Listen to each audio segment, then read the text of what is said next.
रोमांचक कहानी भाभी देवर। रिया रसोई में चाय बना रही थी। रिया घर की नई बहू, सौम्य स्वभाव, आंखों में गहराई और दिल में ढेर सारा अपनापन। आज घर में एक खास दिन था।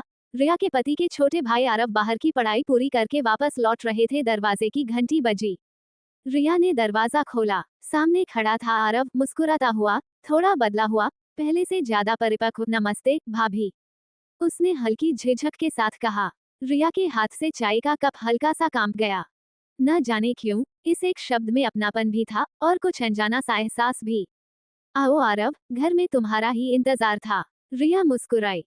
दिन भर घर में खुशियों का माहौल रहा, पर शाम को जब सब अपने अपने काम में व्यस्त हो गए, तब छत पर खड़े आरव ने चुपचाप आसमान को देखते हुए कहा, भाभी, जब मैं दूर था, घर की सबसे ज्यादा याद आपकी आती थी, पता नहीं क्यों। रिया कुछ पल खामोश रही। हवा में हल्की ठंडक थी और दिल में हल्की सी हलचल। कभी कभी कुछ रिश्ते शब्दों से ज्यादा एहसास में बंधे होते हैं। रिया ने धीरे से कहा। दोनों मुस्कुरा दिए। बिना कुछ कहे बहुत कुछ कह गया वो पल। रात का सन्नाटा पूरे घर पर छाया था। सब सो चुके थे, बस छत पर हल्की हवा और तारों की चमक थी। रिया पानी लेने रसोई में आई। वहीं खिड़की के पास आरव खड़ा था, जैसे किसी सोच में डूबा हो। नींद नहीं आई? रिया ने धीमे से पूछा। आरव मुस्कुराया। जब से वापस आया हूँ, घर तो वही है, पर सब कुछ बदला बदला सा लगता है। रिया ने उसकी आंखों में देखा। वो आंखें कुछ कहना चाहती थीं, पर शब्द नहीं मिल रहे थे। बदलाव जिंदगी का हिस्सा है आरव, रिया ने नरमी से कहा। आरव ने धीरे से पूछा, और अगर बदलाव दिल में हो जाए तो? रिया कुछ पल चुप रही। दिल तेज धड़कने लगा, पर चेहरे पर शांति थी। तो उसे समझदारी से संभालना पड़ता है, उसने सिर्फ इतना कहा। आरव ने नजरें झुका लीं। उसे अपना जवाब मिल गया था, अधूरा सही पर साफ। अगली सुबह रिया पूजा की तैयारी कर रही थी। आरव भी हाथ जोड़कर पास खड़ा था। आरव ने धीमे से कहा, भाभी, मैं आपका बहुत सम्मान करता हूँ और हमेशा करता रहूंगा। रिया ने मुस्कुराकर सिर हिला दिया। यही सबसे खूबसूरत रिश्ता है आरव। दोनों जानते थे, दिल में कुछ एहसास हैं, पर मर्यादा उनसे भी ऊपर है। शाम का समय था। घर में अचानक हलचल मच गई। रिया के पति रोहन को ऑफिस से कॉल आया कि उन्हें कुछ महीनों के लिए दूसरे शहर जाना पड़ेगा।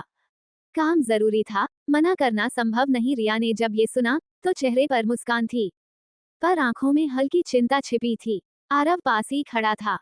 उसने पहली बार महसूस किया, रिया सिर्फ भाभी नहीं, बल्कि एक इंसान है जो अकेलापन भी महसूस करती है। रात को छत पर रिया चुपचाप बैठी थी। आरव 2 कप चाय लेकर आया। आप परेशान लग रही हैं, उसने कहा। रिया ने हल्की हंसी में कहा, परेशानी नहीं, बस जिम्मेदारियों का एहसास है। आरव ने चाय देते हुए कहा, जब तक मैं घर में हूँ, आप कभी अकेली नहीं हैं, भाभी। रिया ने उसकी तरफ देखा। उस पल में अपनापन था, पर साथ ही एक साफ सीमा भी। मुझे तुम पर भरोसा है आरव, रिया ने कहा। आरव के दिल में कुछ पिघल गया, पर उसने बस सिर झुका दिया। मैं हमेशा आपकी इज्जत करूंगा। हवा में ठंडक थी। रोहन के जाने के बाद घर थोड़ा सूना हो गया, पर आरव और रिया दोनों ने रिश्ते की मर्यादा में रहकर एक दूसरे का साथ निभाया। सुबह की पूजा, शाम की चाय, घर की छोटी छोटी बातें, सब कुछ सामान्य था, पर हर सामान्य पल में एक खास एहसास छिपा था, जहां दिल और मर्यादा आमने सामने आएंगे। एक दिन अचानक दरवाजे पर घंटी बजी। रिया ने खोला, सामने रोहन खड़ा था। अचानक वापस आ गया था, बिना बताए। रिया खुश हो गई, पर आरव वहीं खड़ा थोड़ा चौंक गया। रात को खाना सब साथ खा रहे थे। रोहन हंसते हुए बोला, रिया, मेरे जाने के बाद घर कैसे संभाला? रिया ने सहजता से कहा। आरव ने बहुत साथ दिया, हर बात में। रोहन ने गर्व से छोटे भाई की तरफ देखा। मुझे पता था, मेरा भाई भरोसे के लायक है। आरव ने सिर झुका लिया। उस एक वाक्य ने उसके दिल की हर उलझन साफ कर दी। उस रात आरव छत पर अकेला खड़ा था। रिया ऊपर आई। क्या बात है, इतने चुप क्यों हो? उसने पूछा। आरव ने गहरी सांस ली। भाभी, मैं आज समझ गया, कुछ एहसास दिल में आ सकते हैं, पर सही इंसान वही है जो उन्हें सही जगह रोक ले। रिया की आंखों में हल्की नमी आ गई। मुझे तुम पर गर्व है आरव, उसने प्यार से कहा। उस पल में ना प्रेम की मांग थी, ना शिकायत। सुबह की धूप फिर आंगन में फैल रही थी, सब कुछ पहले जैसा, पर दिलों में अब कोई उलझन नहीं थी। आरव अब पहले से ज्यादा परिपक्व था। रिया अब पहले से ज्यादा निश्चिंत। कभी कभी कुछ रिश्ते दिल से महसूस किए जाते हैं, पर निभाए जाते हैं इज्जत से। गांव के शांत माहौल में मेहक नाम की लड़की शहर से ब्याह कराई थी। नई नई शादी, नया घर, नई जिम्मेदारियां। उसका पति नितिन अक्सर काम से बाहर रहता। घर में था सिर्फ उसका छोटा भाई करण, चुलबुला, समझदार और दिल से बहुत साफ। पहले दिन मेहक घूंघट में रसोई में काम कर रही थी, तभी पीछे से आवाज आई, भाभी चाय में बना लूं। मेहक चौंक गई। शहर की आदत, गांव की शर्म, सब मिल गया। नहीं करण, तुम बैठो। वो मुस्कुराई। करण ने पहली बार भाभी का चेहरा देखा। सादगी, सुकून और अपनापन। उस दिन से घर में एक नया रिश्ता जन्म ले चुका था। सम्मान से भरा, पर अनजानी वार्मथ के साथ। का दिन जोरों की बारिश हुई। बिजली चली गई। मेहक डर गई। अंधेरे में दरवाजा खुला। डरो मत भाभी, मैं हूँ। करण की आवाज आई, दिए की रोशनी में। दोनों बैठे। बाहर बारिश, अंदर चुप्पी। आप खुश हैं यहाँ? करण ने पूछा। मेहक ने हल्की सांस ली। कभी कभी नए रिश्तों में वक्त लगता है अपनापन महसूस करने में। रण ने कहा, जब तक मैं हूँ, आपको कभी अकेलापन महसूस नहीं होने दूंगा। मेहक की आंखें नम हो गईं। उस वाक्य में सिर्फ सहारा था और सच्ची इज्जत। गांव में बातें जल्दी फैलती हैं। किसी ने देख लिया कि करण और मेहक साथ बाजार गए थे।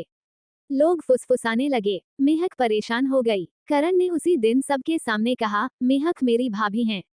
माँ के बाद मेरे लिए सबसे पूजनीय रिश्ता। भीड़ चुप हो गई। मेहक की आंखों में आंसू थे, सम्मान के आंसू। रात को मेहक ने कहा, करण, तुम्हारी वजह से मैं इस घर में सुरक्षित महसूस करती हूँ। करण ने सिर झुकाकर कहा, भाभी, कुछ रिश्ते दिल से महसूस होते हैं, पर पूजा की तरह निभाए जाते हैं। दोनों मुस्कुरा दिए। दिल शांत था, रिश्ता पवित्र था। कुछ महीनों बाद नितिन वापस आया। घर फिर पूरा हो गया। मेहक अब आत्मविश्वासी थी, करण अब जिम्मेदार युवक। तीनों ने एक परिवार की तरह खुशी से जीवन शुरू किया। पायल की शादी बड़े शहर के बिजनेसमैन आदित्य से हुई।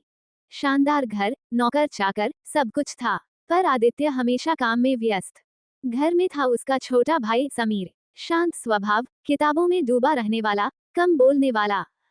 पहले दिन पायल ने महसूस किया, इस घर में भीड़ है, पर अपनापन कम। समीर ने बस इतना कहा, भाभी, किसी चीज की जरूरत हो तो बताइएगा। उस एक वाक्य में औपचारिकता भी थी और सिंसियरिटी भी। एक शाम आदित्य का एक्सीडेंट हो गया।